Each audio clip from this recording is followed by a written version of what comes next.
আমি যদি তোর ভাতিজিরে আমার ভাতিজার আশেপাশে দেখি তাহলে আমি ডাইরেক্ট তোর গালে চুমা দেবো। সি তোর কি লজ্জা শরম নাই? দুইটা বাচ্চা পোলা পাইনের সামনে এইসব কথা কইতাছস? মানে সুম্মা তো দূরের কথা, তুই আমার জীবনে ছুঁয়াও দেখতে পারবি না। কি করলি? তোরে আমি কোনোদিন ছুঁয়াই দেখতে পারুম না। চ্যালেঞ্জ, আগামী 24 ঘন্টার মধ্যে তুই আমার গালে চুমা দিবি। আমার গালে যদি চুমা না দেস আমি আমার কান কেটে ফেলামু। ঠিক আছে, তাহলে 24 ঘন্টা পর থেকে তোর নাম হইব কানকাটা মাসুদ।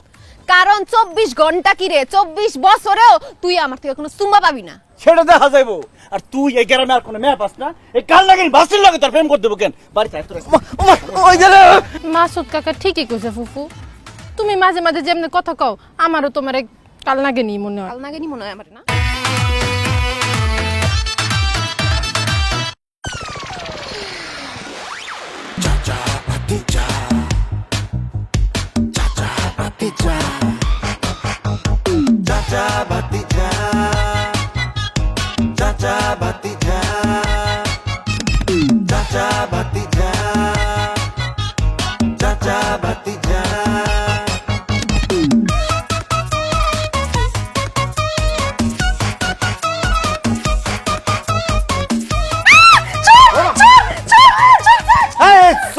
শোন না, আমি মাসুদ। আর আমি কাকার ভাতিজা রনি। মাসুদ, তুই কি জীবনে ভালো হবি না? আগে তোরে খারাপ ছেলে, ফালতু ছেলে ভাবতাম, কিন্তু তুই যে চোর এটা তো জানতাম না। শেষ পর্যন্ত আমগো বাড়িতে চুরি করতেছিস, তোর লজ্জা করে না? না, লজ্জা করে না, কারণ আমি চুরি করতে আসি নাই, আমি তো তোর কাছে আইছি। মানে তুই এত রাতে আমার কাছে আইছিস কেন? একটা ইয়াং যুবক ছেলে একটা যুবতী মেয়ের কাছে এত রাইতে কেন ছুটে আসে তুই জানিস না? আমি কিন্তু জানি কাকা প্রেম করতে আসে, সিনেমায় দেখছি। মাসুদ ভালোই ভালো এখান থেকে যা, নাহলে কিন্তু তোর খবর আছে। কয়টার খবর? 12টার নাকি 1টার? খবর কি রেডিওতে দেখাবে না টেলিভিশনে শোনাবে? মাসুদ, তুই আর তোর ভাতিজা কিন্তু খুব বেশি বাড়াবাড়ি করতেছস। এইখান থেকে যা কইতাছি। ঠিক আছে, যামু। তুই এক কাজ কর, তুই আমার গালে একটা চুমা দিয়ে দে, আমি চলে যাই। কি কইলি তুই? অসভ্যই তোর ফাজিল কথা। আমি তোর গালে চুমা দিমু? জীবনেও দিমু না। এইখান থেকে যা কইতাছি, নাইলে ভাইজানের ডাইকা তোকে হাত পা ভাঙামু আমি। ঠিক আছে, আইতে কত তোর বাইরে, তোর ভাই আইলে আমি কমু তুই আমার আইতে কইছস। এত রাইতে দরজা খুলে দিছস, আমি টুকটুক করে ঢুকে গেছি গে। নাহলে একটা পোলা মানুষ একটা মেয়ে মানুষের রুমে এত রাইতে ঢুকলো কেমনি? মাসুদ কাকা যদি আব্বার এটা কয়, আব্বা কিন্তু বিশ্বাস করে ফেলাইবো, এরপর তোমার আমার দুইজনে জানে মাইরা ফেলবো। দেখছস, তোর বাস্তি হচ্ছে ঠিকই, তুই বুঝতেছস না। তুই ঘুম থেকে উঠছস, কষ্ট করে তোর বাইরে ডাকুন লাগবো না, আমরাই তোর বাইরে ডাকতেছি। গোলাম রব্বানি ভাই, গোলাম রব্বানি ভাই। আচ্ছা আচ্ছা, ভাইজানের ডাকার কোনো দরকার নাই। ও ঠিকই কইছে, আমগো একদম জানে মেরে ফেলবো। আমি চাই না তোর ভাই তোরে জানে মেরে ফেলুক, আমি যেটা চাই সেটা দে, আমি চলে যাই। অসম্ভব, এটা আমি জীবনেও পারুম না। তোর গালে আমি কেমনে জমা দিমু?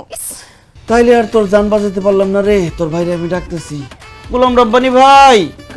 না না না না, কাকা কাকা ফুফু, কাকা যা চাইতেছে দিয়া দাও না, নাইলে কিন্তু আব্বা আমগো জানেও মারবো, আমগো মানিক যত যাইবো।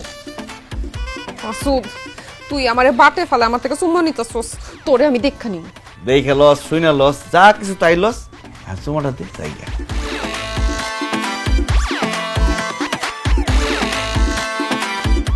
ওরা তাকে চোখের সামনে কেমনে দিমু? তো বন্ধ কর। রুবি, আমি চোখ বন্ধ করতেছি, তুইও চোখ বন্ধ কর।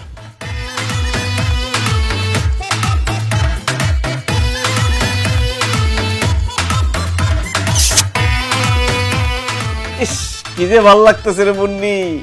তোরে চ্যালেঞ্জ দিছিলাম 24 ঘন্টার মধ্যে তুই আমার গালে চুমা দিবি। 24 ঘন্টা কি 12 ঘন্টাও শেষ হয় নাই, তুই ঠিকই আমার গালে চুমা দিলি। এই মাসুদের লগে কোনো সময় বাজি ধরবি না, বাজিতে হাইরা যাবি। চল বাজি যা। কাকা, আমিও একটা নিয়ে যাই। কি দিবি? তুমি মুন্নি ফুপির থেকে যেটা নিছো ওইটাও আমি রুবির থেকে নিলাম একটা। তোর কি বয়স হয়েছে? তাদের সামনে কি কথা সব? চল পড়তে ববি, কবিতা খন্ড মুখস্থ হয়েছে।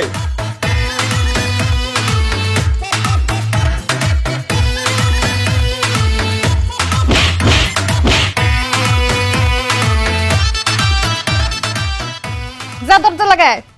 দরজা লাগে আর কি হইব, আমি তো পাইলাম না। এবার পাইছস? ঘুমা। সকালে আমি আব্বুরে সব কইয়া দিমু। কথা যা ক।